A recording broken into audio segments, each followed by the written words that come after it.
গরম বাতাসের আযাব আসে। এই গরম বাতাসের আযাবটা এখন আসে নাই, অচিরে গরম বাতাসের একটা আযাব আসবে বিশ্বের দিকে।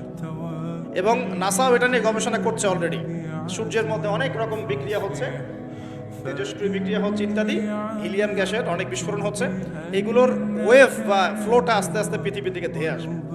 নবীজি বলেছেন ফালইয়ারতাকিবু ইনদা যালিকা রিহান হামরা। এই রিহান হামরা কথাটা এই হাদিসের মধ্যে আছে।